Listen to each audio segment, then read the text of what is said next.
Good evening, everyone. My name is Matthew Carver. I'm a product specialist here at OCULUS. Welcome to tonight's clinical webcast using the new Belin ABCD progression display in clinical practice.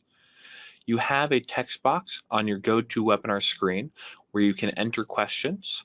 Feel free to type in your questions during or immediately after the presentation, and we'll have some time to discuss them at the end of tonight's webcast. Our speaker tonight is Dr. Michael Belin.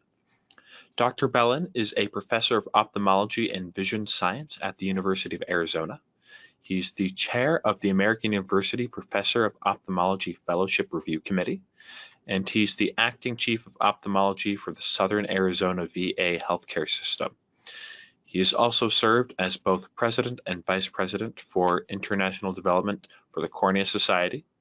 He is a recipient of the American Academy of Ophthalmology's Honor Award, Senior Honor Award, and Lifetime Achievement Award.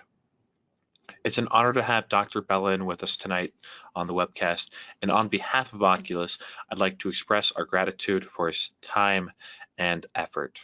I'd also like to thank you all in attendance for your time tonight. Without further delay, I'd like to welcome Dr. Michael Belin.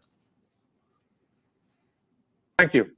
So what the goal of tonight today is to go over some of the features and the rationale and applications of the ABCD progression display. Before we really get into that, we're going to start off with just a little background so you understand how and why the display was developed. So first, some of you, I'm sure a lot of you have heard me speak, and you know I hate the parameter Kmax. Kmax has been used both as an efficacy parameter and an indicator of progression. And its use has actually resulted in irreversible loss of vision and delayed intervention. And the use of Kmax really has not allowed us to intervene at the earliest possible stage where progression can be detected.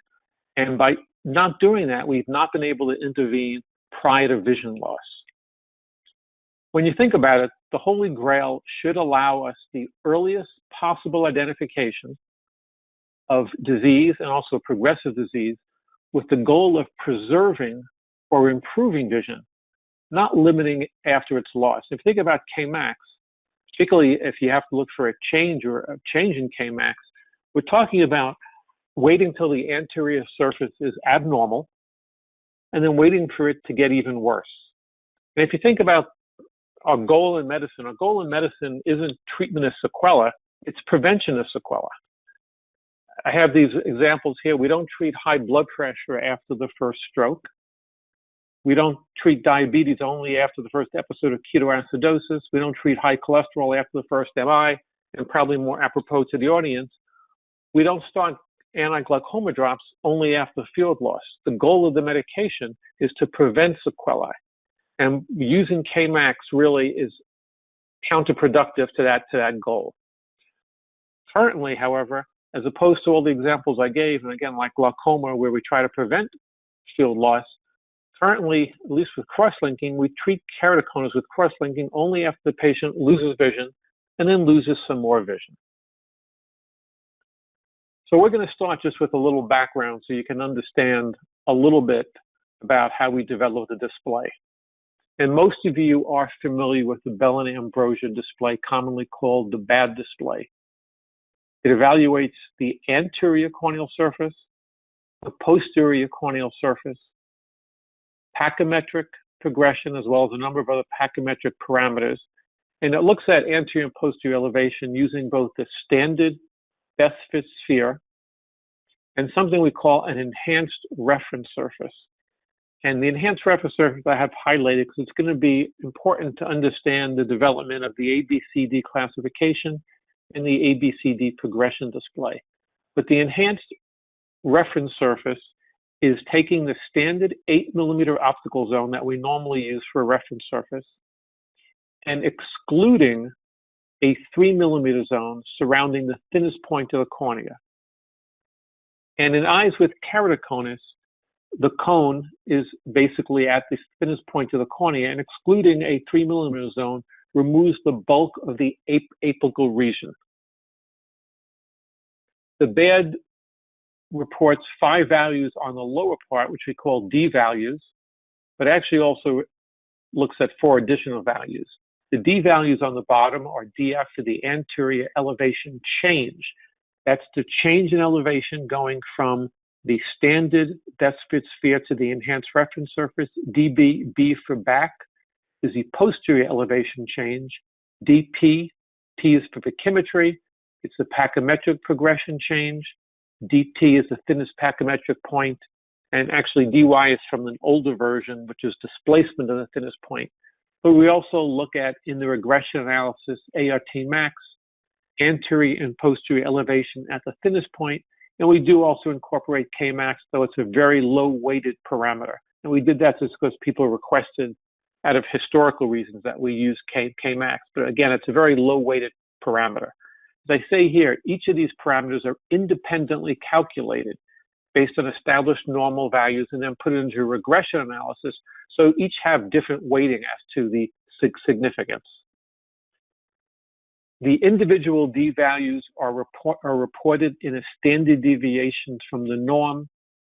We have arbitrarily set 2 gates at 1.6 and 2.6 standard deviations. Those numbers will turn yellow if it's at 1.6 standard deviation or greater, and then turn red if it's 2.6 standard deviations or greater. You should know that you have the option in the menu to actually turn off the color coding if you don't want it on your display. The color coding can be turned off on every parameter except the final overall reading. And the reason for that really is more just medical legal. A lot of people don't want to have yellow or reds in their chart, even though the overall reading is completely normal. So you can turn those colors off, but not again for the final reading. The final reading you can see here circled in green. We call it the final big D. It's the overall reading looking at all the parameters. It's based on a regression analysis, and it's really the final D that has clinical significance. You really should not be overreading each of the individual parameters. You can see here we have a red on the back surface, which is much higher than the overall final reading. And I usually use glaucoma as a good example. If you have someone who comes into your office with a pressure of 22, technically that's outside the normal limit. But if they have a completely normal visual field, normal nerve fiber layer, normal cup to disc, 0.1, no family history, they don't have glaucoma, they just have a pressure of 22. If that was graphically displayed, the IOP may be yellow, but again, that doesn't mean the overall patient is abnormal. So again, it's only the final D that really has clinical significance. About 4 years ago, there was a published article called The Global Consensus on Keratoconus and Ectatic Disease. And this was the work of the 4 major multinational corneal societies. That is the Cornea Society, the Asia Cornea Society, Eucornea, and the South American Cornea Society. And this was a good year and a half in production. And what were their conclusions? I really want to concentrate just on one, and that is agreements were reached on the definition and diagnosis. And the following findings, and this is verbatim from the paper, the following findings are mandatory to diagnose keratoconus: an abnormal posterior elevation, abnormal corneal thickness distribution, and again, clinical non-inflammatory corneal thinning. But notice what's not listed here: anything on the anterior corneal surface. So again, I started this discussion by telling you how Kmax is really not an appropriate parameter to diagnose early disease, and that actually has led to irreversible loss of vision. And you can see here a consensus document from the 4 international cornea societies doesn't even mention the anterior surface as being mandatory. And we know this is a condition we call subclinical keratoconus. Subclinical keratoconus is not suspect. It's not form first, a term I hate. It's true disease, but it's disease where the anterior surface is not yet involved. So visual acuity is still preserved. Their other statement was the best current and widely available diagnostic test is tomography, and that can be either Scheinflug or OCT. And finally, that posterior corneal elevation abnormalities must be present to diagnose early or subclinical disease. Now, if we look at what still, unfortunately, many people use, which is the Amsler-Krumak classification, you notice that it has absolutely no bearing on what that consensus document just said. Amsler-Krumak, first of all, is over 70 years old, and it was based on a keratometer and an optical pachymeter, which is an apical reading only. I will tell you that most of my residents don't even know how to use a keratometer any longer, and probably none of you have even seen an optical pachymeter. But if we look at the Amsler-Krumak, again, you'll see it's based strictly on the anterior corneal surface and corneal thickness, but again, apical corneal thickness. So it has really no ability to diagnose early disease. And the reason it was used for many, many years, if we think back 20 years, our only treatments for keratoconus were either rigid contact lenses or penetrating keratoplasty. And the only time you would use those are for advanced disease. A rigid lens alters the anterior surface. So again, you need to have anterior changes. And penetrating keratoplasty was done again for significant visual loss and or scarring. But again, that was anterior changes. So based on the consensus document and our own experience, we knew we needed a better way to describe keratoconus. And we needed to have a way to describe the posterior corneal surface the same way we describe, or a better way, or an improved way than the way we've in the past described just the anterior surface. The problem with the posterior corneal surface is the anterior surface, we're used to using diopters. And most of us have some kind of intuitive feel when someone says a cornea is 42 or it's 48 or it's 54. We kind of have an intuitive feel of what that actually means or what it may look like. The problem with the posterior cornea is that it's a low power minus lens.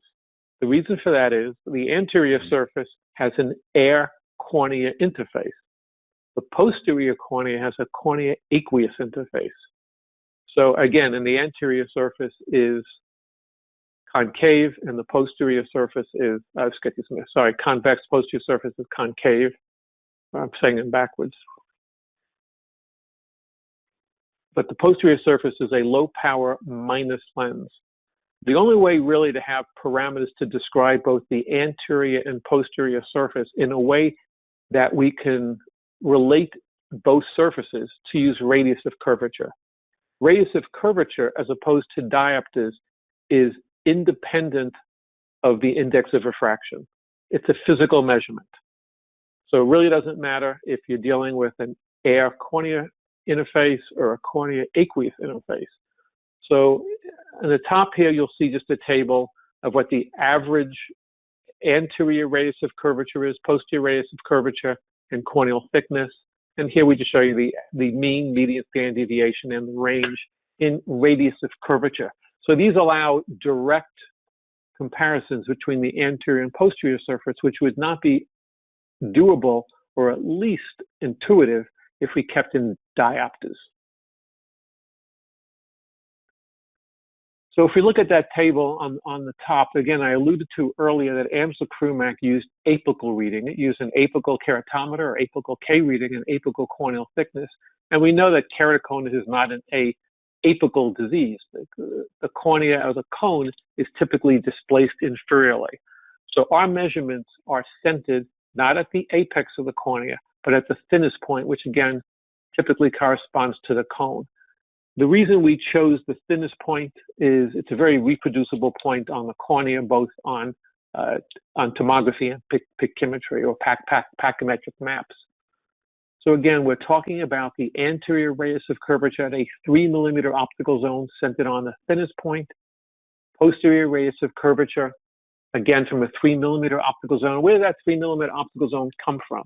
Well, the reason I gave you a little introduction on the bad display is because that enhanced reference surface works because when we remove a 3 millimeter zone, we're removing the bulk of the ectatic region.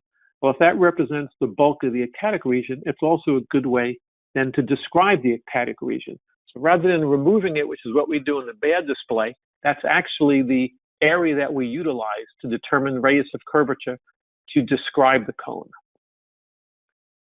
This next gets a little bit overly confusing, but we looked at Amsler-Krumak. We said, okay, people are used to the Amsler-Krumak classification for the anterior corneal surface.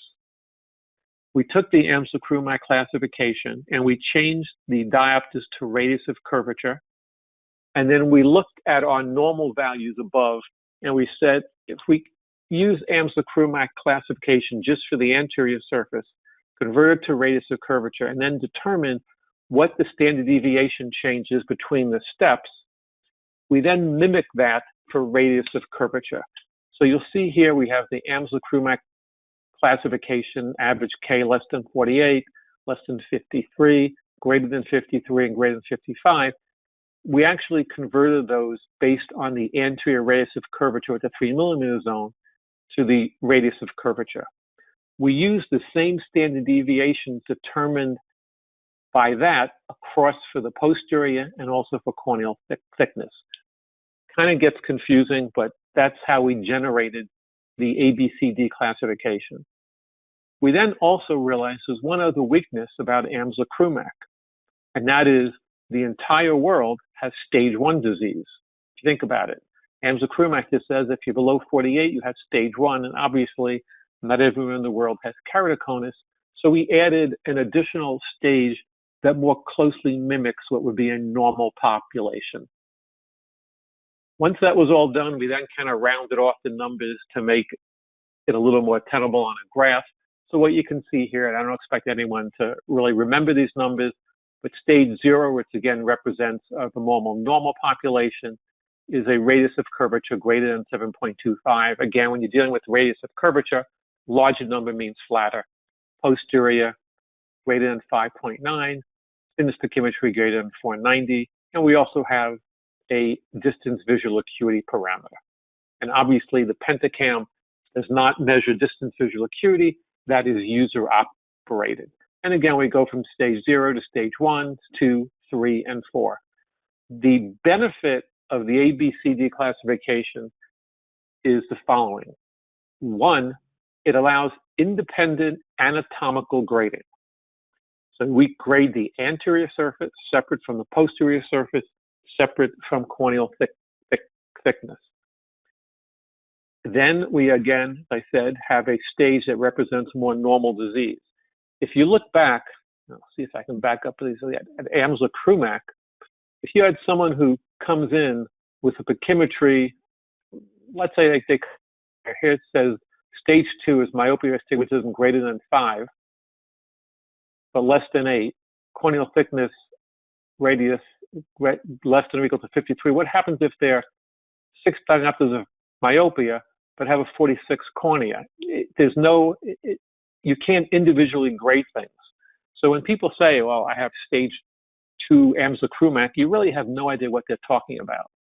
So again, this allows independent anatomical grading. So again, in summary, the ABCD classification is measured at the cone, thinness point. The A value is the anterior radius of curvature from a 3 millimeter zone centered on the thinness point. B is the posterior back radius of curvature from the 3 millimeter zone centered on the thinnest point. C is minimal corneal thickness, not the apical reading. And D is best spectacle corrected distance visual acuity. The reason I said no one needs to really remember any of this is because it's done automatically on the machine. It is the classification that we're staging is part of the topometric keratoconus staging display. And it's in this part of that display right here, and I'll just show it in a blow-up. It gives you a lot more information than you would think. This is the actual staging or classification, and it is probably the least useful of the information it gives you. This tells you A0, it's a normal anterior surface.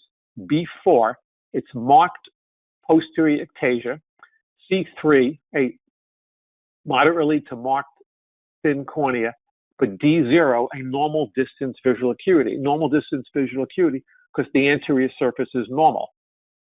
As with any staging or classification, it groups things together. So if you, let's say, had a group of people that you were grouping by weight, and you said, well, everyone between 180 and 200 is in one group, that doesn't mean they're all the same. But for study reasons, to group people, this allows you to put them in groups. The graphical display is a little more informative because you can see here, while this, let's say, distance visual acuity is listed as 0 normal, you can see it's really 0.9. In other words, it's approaching a significant value. Here you see the C value is actually 3.1, and the posterior surface is actually greater than 4. The most descriptive is actually the actual numbers here. So you can see here the radius of curvature on the anterior surface is 7.6, posterior surface is 4.82, thinnest pachymetry is 381, and distance visual acuity is 20/20. And I'm going to flip through these real quickly because this is not really what the talk is supposed to be about, but this just gives you an example of a normal eye on the floor map. This is a topometric keratoconus staging, and then this is the blow up of the ABCD, and you can see here again a completely normal eye. Everything is 0. This is very early ectatic change. If you just look at the floor map, you can see a moderately thin, somewhat thin cornea. Thinnest point is 492, slightly displaced. Early hint here, very early of a apical central island. Same thing on the back surface. And if you look here again, some very, very early changes. Here is more moderately advanced. I don't think anyone would miss it on the floor map. But again, if we look further down here at the ABC classification, you'll see again an A2, but it's almost to a 3 level. Posterior is actually beyond 4, but the thinnest pachymetry is not bad at 470, so it's a C1, and distance visual acuity is down to 125. So again, the classification would be A2, B4, C1, D3, but again, the most descriptive are the actual numbers here. And then this is just markedly advanced keratoconus. You can see it's actually off the scale for both the anterior surface and the posterior surface. But the real goal of developing this wasn't just to classify disease. It was really designed as a stepping stone to allow us to develop a way to determine when and if true progression occurs. And the reason for that is just like the consensus document I alluded to earlier, which basically said that all the old parameters really were no longer effective. If we look at prior progression parameters, these are all the parameters that we used in the past in the literature. If you look at this entire list, except for pachymetry here, every single one of these was related to the anterior surface. So again, progression was determined only when you had a worsening of an already abnormal anterior surface. So I want to stress that again. If you look at the numbers here, the change in the spherical power, Kmax minus Kmin, average K, back optic radius. That's actually, it says back optic, but it's actually fitting that contact lens to the anterior surface. Central K. These are all anterior parameters. So for them to be abnormal, you have to have lost vision. For them to have changed, you have to have lost vision, or actually gotten even worse. So I actually allude to before how we decided on using that 3mm optical zone. I say here, one man's trash is another man's treasure. In the bad display, we just exclude that area. But in that ABCD I just described, that's the area that we're actually looking at. We're looking at that 3mm zone surrounding the thinnest point as it represents, again, the bulk of the ectatic region. So we looked at our ABCD classification, and to determine if you have progressive disease, we have to know when we have actual statistically significant change in these parameters. I used earlier, if you're doing a study of weight of patients, if you were to have someone step on a scale and they weighed 180, and you had them step on the scale a few minutes later, they may read 179 or 181, that doesn't mean they've gained or lost weight. There's a certain error in measurement. So we needed to determine what the error or noise of the measurement was. And particularly for the anterior radius of curvature at the 3 millimeter zone and the posterior radius of curvature at the 3 millimeter zone, these were new parameters. So we really there was nothing in the literature to suggest what noise measurements were for these. And it's not advancing again. Here we go. We also decided it was important that we study noise levels on both normal patients and abnormal or keratoconic patients. And the reason for that, well, for your older patients with clinically evident keratoconus, the noise levels will obviously more mimic a keratoconic population. We also know that on almost any measurement, keratoconic patients have more inherent noise than a normal population. Whether you do A scans, K readings, whatever you do, the more abnormal the eye, the more inherent noise there usually is in a measurement. But for your young patient with very early or subclinical disease, two things. One, they probably more closely mimic a normal population in noise levels, but additionally, particularly in the young, the risk of waiting is higher. So we decided it was important to have noise measurements based both on a normal population and on a keratoconic population. I'll skip over this, but for the normal patients, we actually image patients 3 times with 3 different technicians, 3 different ways, 2 weeks apart, the same time of day. The reason for same time of day is pachymetry will change throughout the day. For the keratoconic, we actually looked at 84 eyes 3 times on the same day. The reason for the difference is the normal patients were actually employees of ours, and they were a captive audience. We really could not have our keratoconic patients to come back multiple times in a 3-year period. So we did more patients on the keratoconic, but we did less exams. So the keratoconic had a total of 252 exams. And what did we see? We saw what you pretty much would anticipate, and that is that the noise levels in the normals were less than the keratoconics. We looked at standard deviation, and then we determined what we call a 80 and 95% one-sided confidence interval. One-sided because we're only interested if the cornea steepens or if it thins. And if you look at the numbers here, you will see, again, exactly what we anticipate.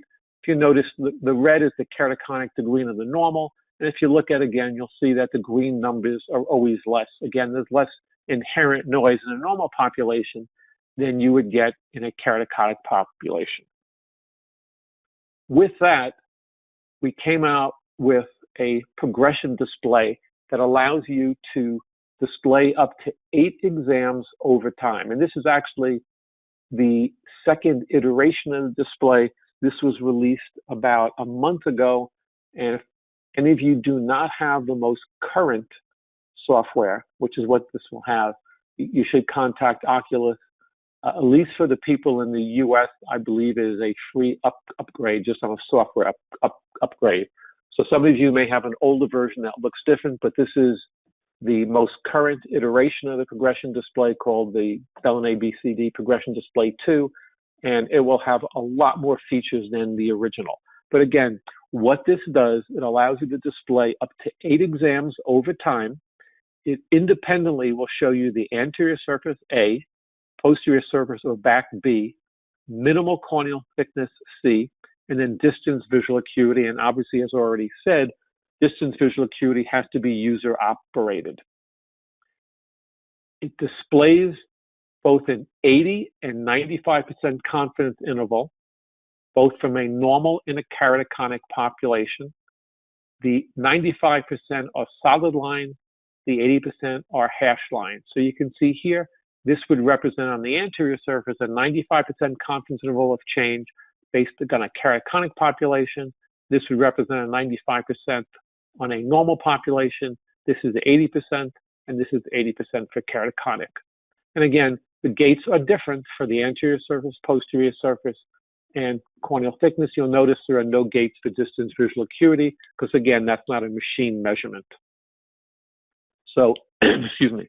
So what are the features of the display? So the top half of the display is what I've already alluded to. That's a graphical display of the ABCD parameters. So again, up to 8 exams over time: anterior, posterior, minimal thickness, distance, visual acuity.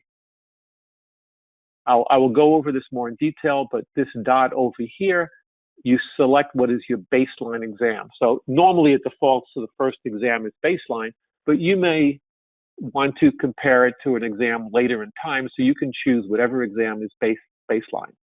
You could also indicate when and if you've done a treatment, and the treatment really most of the time, at least in this display, would be cross-linking. And you'll notice that if you signify when you've done a cross-linking treatment, these gates drop out because we actually don't know what the inherent noise is on a cornea after it's been cross-linked. The bottom half of the display lists a number of different parameters that have been used in the past for anyone who wants to look at it. So this again here, you'll see the date of the exams, the time of the exam. This is the ABCD classification. This is the bad D value, which is the final D. Here you'll see progression index, ART max, Kmax, so we do allow you to look at Kmax, Q value, ISV. These are the standard anterior parameters: ISV, IVA, IHA, IHD, and here again whether the exams met quality. And here you see we actually signified when the treatment was done, which is indicated by this hash line. So I use this as an analogy. I'm a car person. The rest of this is kind of, for a while, it's like a car manual. There's a lot of features you probably will never use, but it's nice to know they're there. And just like a car, none of you read the manual, so I want to go over some of the features. First, as I already said, you like baseline and treatment. Here, you click off what you want to utilize as your baseline. It will default to the first exam, but there are many times you may want to compare it to a later exam. You can signify treatment. This doesn't default to anything. It doesn't know if you've done a treatment. So if you've done a treatment, you check off after the last exam that was untreated. It will default to showing both green and red. It defaults to showing both confidence intervals for normal and keratoconic, but you can click on one or the other if you only want to show one. So here you will see the difference. The top one, we clicked on the green, which is the normal population. This is the same patient. The bottom, we clicked on the red or the keratoconic. And what you would see, let's just look at the back surface. As we said, the normal population has less noise. So notice the 95% gate is here, while in the keratoconic, it's further out. So it defaults to both, but if you, let's say, have a very young patient, very early disease, you can click on green and only show the green. If you have a older patient with more advanced keratoconus, you can click on the red. The real advantage of this would be really more for your young, early patient. Again, a lot of this is medical legal. If you're showing both, someone can say, well, why did you treat this patient? He hasn't gotten to this point yet. Well, that point's not applicable for a young patient, so you may want to just click on the green and only show the normal noise values. So here you will see an example will be this person is already past the 80% confidence interval. And again, on the anterior surface, past the 95% confidence interval. Probably the most confusing thing is you have two ways of displaying the information. One is called aligned at baseline, and the other one is called full scale. You will almost always use aligned at baseline, and that's what it defaults to. Aligned at baseline, this hopefully everyone will follow. If you look at the 4 parameters, anterior surface, posterior surface, corneal thickness, distance, visual acuity, if you notice, the scales of the display on each of these are different. Here we see it goes from 1 is over here, 2 is over here, but notice where that 2 is on the back surface, we would be like about 3.7. So what aligned at baseline does, it looks at each parameter individually and tries to spread them out to give you the easiest way to read if you've reached clinical significance. But you'll notice that, again, as I said here, this A parameter may be 2.2, and this back parameter here may be 3.7, this is 1.5. So each parameter doesn't relate to the other one, but allows you the easiest way to determine if you've met any of your gates. Full scale, if you look at this, everything is at the same number. So, everything is at the same number. So it preserves the anatomical grading. It does it at the expense of these parameters being forced together because we're using the same scale on one and the other, where you may need a much wider scale to actually kind of spread everything out on the back surface. So you'll notice how close these parameters are here and how close they are here, and they're spread out greater here. So the advantage of full scale is it preserves the relative grading between each. So I can look at this and I can know that my B value is greater than my A value. If you notice here, it's A2, B3. I know here that my C value is less than that, it's C1. You can't do that on aligned at baseline. The reason we default to aligned at baseline is because the goal of this is to allow you to determine whether you have progressive disease or not.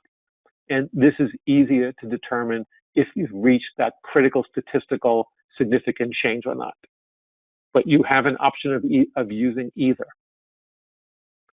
So again, and make it a little bit easier, this is aligned at baseline, what it defaults to. And again, you can see that the scales are different on each parameter, but we have greater spacing on the gate. So it's pretty easy to determine when you've reached a statistical significant change or not.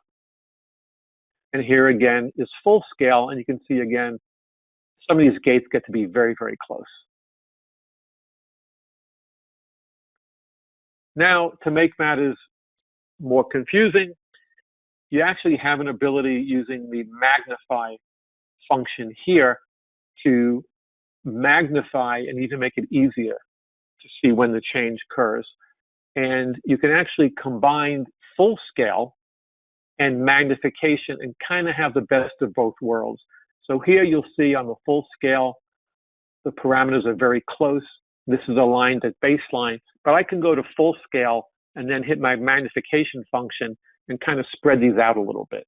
But again, it's like your car manual. Most of you are never going to use this. It defaults to aligned at baseline because, again, that's the easiest to determine when you have progressive disease.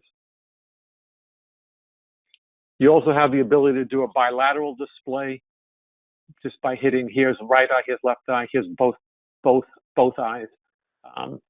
Other than saving paper, I don't usually suggest this. It's a lot of information that gets compressed either on the screen or the paper. And by default, when you do that, you've really pushed a lot of these gates very close together. So I don't find it very useful other than just saving paper, and that's really it.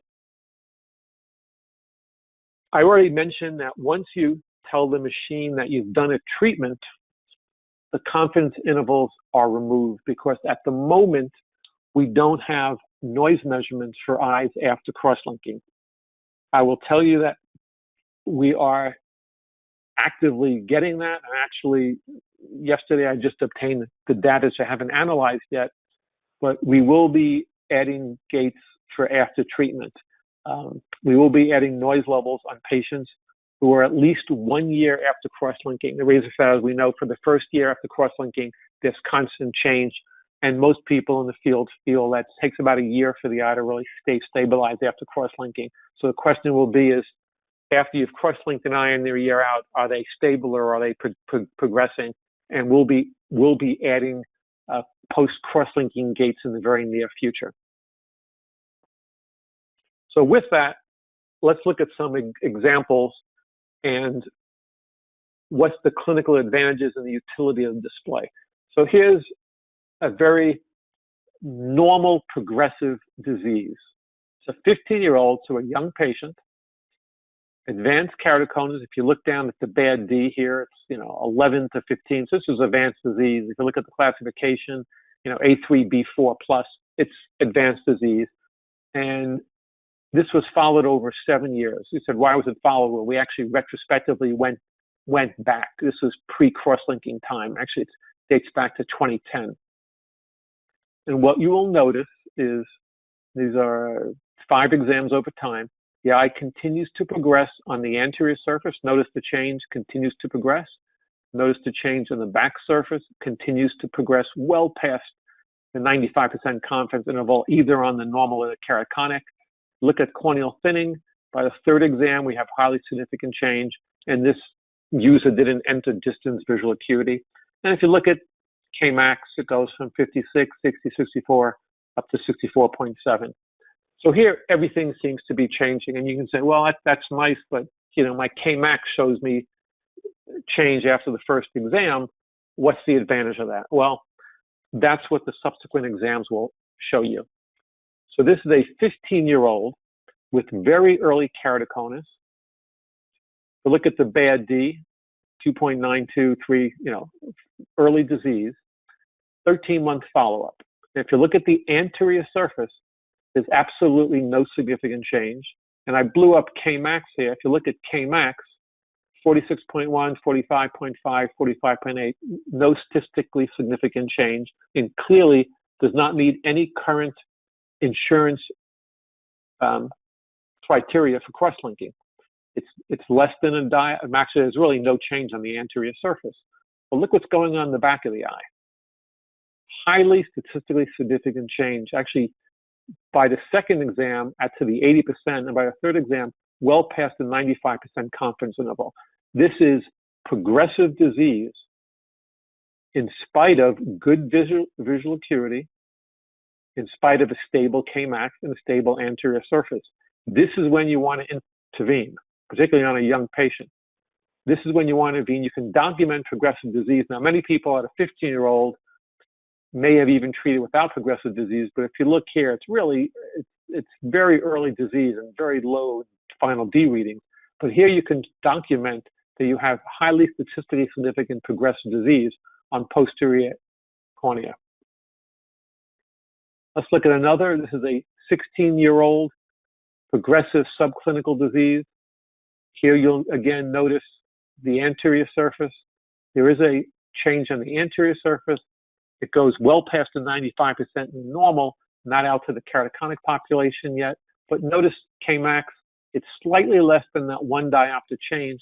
But look what's going on again in the back of the cornea and on finished reading, not apical reading. Again, well past the 95% confidence interval, even though Kmax gets close to but doesn't reach that insurance required 1 diopter change. Here is an 18-year-old with stable Kmax. Here we're showing both eyes. Notice 48.6, 48.4, 46. Actually, we got less here, 44.2.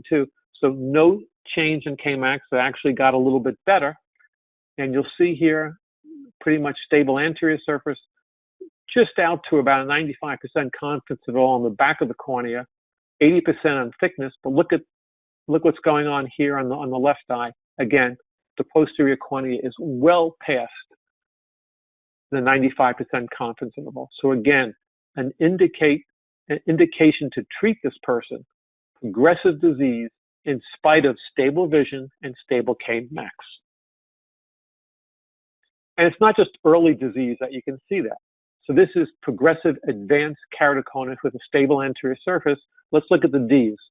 The bad D, it's basically in the mid-7s. So this is not early disease any longer. If you look at the classification A2, B4, okay, and look at the K values, they're in the 50s, but look, there's really no change in K values. 51.2, 52.1, 51.9, actually got better 50.3, and you'll see the anterior surface is relatively stable. It's some noise inherent, but nothing even gets to the 80% confidence interval. But look what's going on in the back, and look what's going on in corneal thickness at the thinnest point. So again, documented progressive disease in moderately advanced keratoconus in spite of a stable Kmax. So this is, I think, my last example. And if I were to show this, this is a patient who came in complaining of decreased visual acuity post-LASIK. And if most of you saw this and saw a Kmax of 49.1 and looked at this picture, the first thing you would think of is this is post-LASIK ectasia.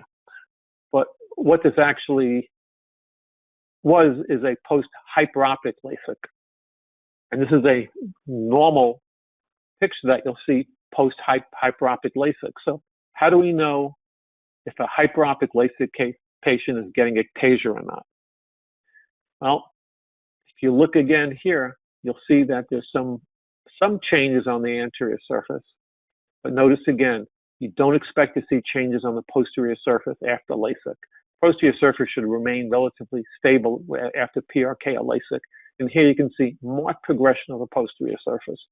So post-hyperopic LASIK, which is very hard to determine from the anterior surface, but clearly you can see on the back surface that this is post-hyperopic LASIK ectasia.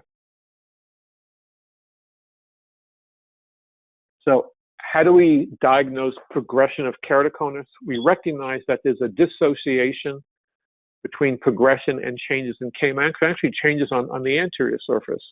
We now have a tomographic-based classification system that measures and recognizes all the anatomical layers and measures and grades each one independently. And we have a tomographic-based progression display that can let you know when you have statistically significant change. So how do you diagnose early disease? And again, this is not just mine. This is the consensus document. Currently, the best method requires some type of tomographic imaging and requires multiple parameters. There's not any single parameter that is adequate to really diagnose disease.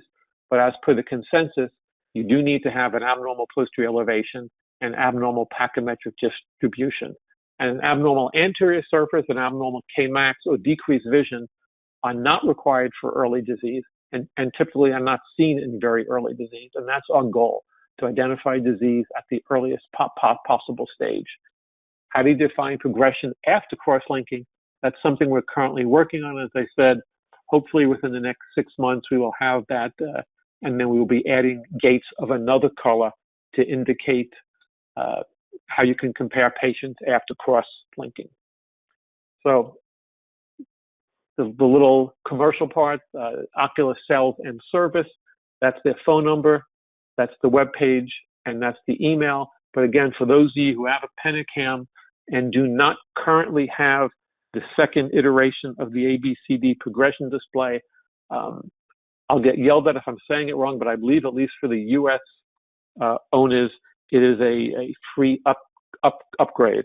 I will tell you, which I probably should have said in the beginning, I get no remuneration for any of the software that I develop. That's called stupidity. Thank you. I think now we're going to open up to any questions from the audience. I think you have an ability to kind of write questions in if you have any. Perfect. Thank you, Dr. Belin, and thank you everyone for attending. We'll get to those questions in just a moment. Just a reminder, on your GoToWebinar screen, you have a text box for typing in your questions. If you enter them now, I'll be able to read them off to Dr. Belin. We've already received a few. If you've missed part of the webinar, or if there's anything that you want to go back to, you will be receiving a link to the recording tomorrow. All right, going to the first question. Does the bad analysis factor, does the bad score factor in the SRA, skewed radial axis, and do you feel it is a reliable indicator of early keratoconus? So skewed radial axis is not a good indicator for early disease because the early disease is all on the posterior surface. I think if you're looking at only at a curvature display, that is an important thing to look at. However, it will give you a fair amount of false positives. It is important, and probably one of the least specific parameters is inferior steepening, which I can generate in normal patients all the time, and that's where skewed radial axis is important. So inferior steepening without skewed radial axis is almost always a false positive. Perfect. Thank you, Dr. Belin.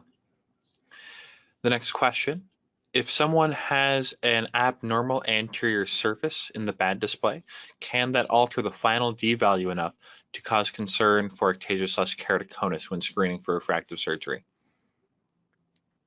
As I said, it's really the final overall reading that has statistical significance.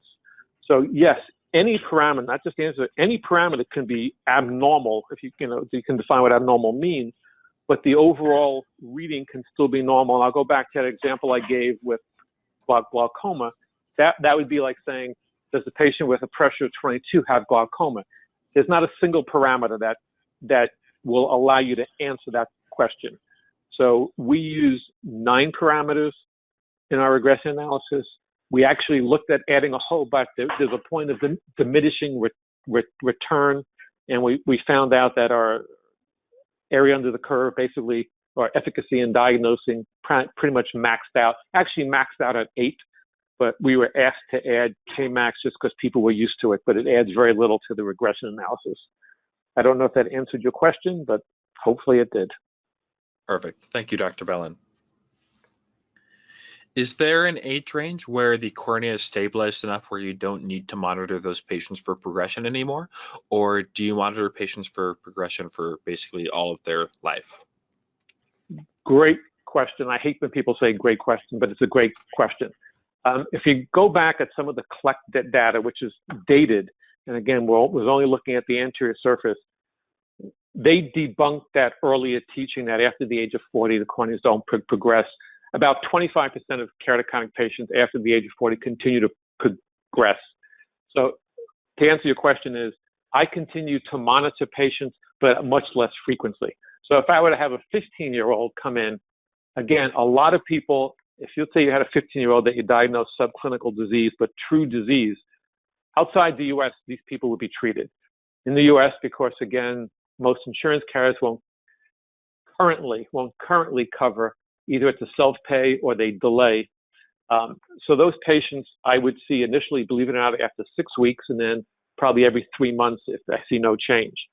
And that would spread out. If I had a 40-year-old who's asymptomatic but has keratoconus, I would see on a yearly exam. By the time they hit 50, maybe every 2 years, at that point you can almost say, come in if you notice a change, because even if they have some change, let's say at the age of 50 on the posterior surface, I'm not sure that the risk benefit is to treating, at least at the moment, with FB-off cross-linking. So yes, the older you get, the less frequently you need to be monitored. But the young patients really need to be monitored frequently. Perfect. Thank you, Dr. Belin. The 2015 paper doesn't mention anterior curvature for tracking or detecting early keratoconus. Is there still a benefit to using the anterior surface as an indice in general? It doesn't mention it for early disease because it's not an early parameter. But it is important to measure all the anatomical layers because you can see changes on each independent of the other. I will tell you it is very, very rare, but I will never say never, to see significant progression on the anterior surface without concomitant progression on the posterior surface. But it's important, particularly in your older patients. Kind of the same way I kind of answered the last question, and that is if I had let's use someone not, kind of that middle group, let's say 45 years, and I'm noticing some changes on the posterior surface, but their vision is still good. One can discuss with the patient a risk-benefit of intervention in light of the fact that, they're getting 45, a little bit older. Yes, we're seeing changes on the back surface, maybe some additional thinning, but your vision's still good and the anterior surface has been stable. However, that same person comes in and now I notice some additional changes on the anterior surface. I'm going to be more aggressive with that patient. So yes, I think it's important to monitor both because there'll be different clinical applications when you may put more weighting on one than the other. Perfect. Thank you, Dr. Belin. We are at 5:58. Do we have time for one final question, or should we call it here? I think I have a quick one in terms of what was that study that you cited that said that patients over 40 continue to progress? I believe it was one of the later CLEC studies. CLEC is the longitudinal evaluation of keratoconus. And I believe that was one of the later articles, but it's well referenced in the literature. I just can't give you that reference off the top of my head. I mean, there are cases, people have published cases of 70-year-olds who have progressed. Obviously not common, but it has been reported. Perfect. Thank you so much, Dr. Belin. That is all the time we have tonight. Thank you, everyone, for sticking around, and for those of you that sent in questions. Thank you, Dr. Belin, for your excellent presentation and for your added discussion at the end. This concludes tonight's presentations. On behalf of Oculus, I wish you all a good night. Thank you, everybody. Take care.